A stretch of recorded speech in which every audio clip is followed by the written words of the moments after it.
അരവിന്ദ് കെജ്രിവാൾ നാളെ രാജിവെക്കാനിരിക്കെ നിർണായക രാഷ്ട്രീയ കൂടിക്കാഴ്ചകൾ ദില്ലിയിൽ പുരോഗമിക്കുന്നു. മുൻ ഉപമുഖ്യമന്ത്രി മനീഷ് സിസോദിയ ഉൾപ്പെടെയുള്ള മുതിർന്ന നേതാക്കൾ കേജ്രിവാളുമായി കൂടിക്കാഴ്ച നടത്തി. AAP രാഷ്ട്രീയകാര്യ സമിതി യോഗം അല്പസമയത്തിനകം ആരംഭിക്കും. അതിനിടെ നാളെ വൈകിട്ട് ലഫ്റ്റനന്റ് ഗവർണറെ കാണാൻ കേജ്രിവാളിന് സമയം അനുവദിച്ചിട്ടുണ്ട്. വിവരങ്ങളുമായി ദില്ലിയിൽ നിന്നും വിഷ്ണു തലവൂരുണ്ട്. വിഷ്ണു, നിർണായക നീക്കങ്ങൾ പലതും AAPയുടെ ആഭിമുഖ്യത്തിൽ നടക്കുന്നുണ്ട്.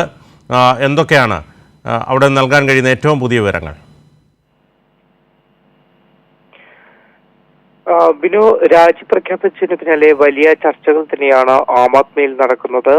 നിലവിൽ അരവിന്ദ് കെജ്രിവാളിന്റെ വസതിയിൽ വലിയ തരത്തിലുള്ള യോഗങ്ങൾ ചേരുന്നുണ്ട്. രാഷ്ട്രീയകാര്യ സമിതി അടക്കം അരവിന്ദ് കെജ്രിവാളിന്റെ വസതിയിൽ ചേരുന്നുണ്ട്.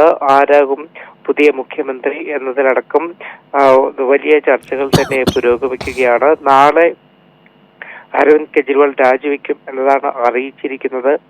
അതിന്റെ അടിസ്ഥാനത്തിൽ ഇപ്പോൾ അരവിന്ദ് കെജ്രിവാൾ ദില്ലി ലഫ്റ്റനന്റ് ഗവർണറോട് നാളെ കാണാൻ സമയം തേടിയിട്ടുണ്ട്. അപ്പോൾ നാളെ ലഫ്റ്റനന്റ് ഗവർണർ അനുവദിക്കുന്ന ആ ഒരു സമയത്ത് അദ്ദേഹത്തെ കണ്ട് രാജി സമർപ്പിക്കും എന്നതാണ് കെജ്രിവാൾ അറിയിച്ചിരിക്കുന്നത്. ആം ആദ്മി പാർട്ടിയും അറിയിച്ചിരിക്കുന്നത്. എന്തായാലും നിലവിൽ പുതിയ മുഖ്യമന്ത്രിക്ക് വേണ്ടിയുള്ള ചർച്ചകൾ വളരെ വേഗത്തിൽ പുരോഗമിക്കുകയാണ്. അഭിനവ്, യെസ്, അരവിന്ദ് കെജ്രിവാൾ നാളെ രാജിവെക്കാനിരിക്കെ നിർണായക രാഷ്ട്രീയ കൂടിക്കാഴ്ചകൾ ദില്ലിയിൽ പുരോഗമിക്കുന്നു. മുൻ ഉപമുഖ്യമന്ത്രി മനീഷ് സിസോദിയ ഉൾപ്പെടെയുള്ള മുതിർന്ന നേതാക്കൾ കേജ്രിവാളുമായി കൂടിക്കാഴ്ച നടത്തി.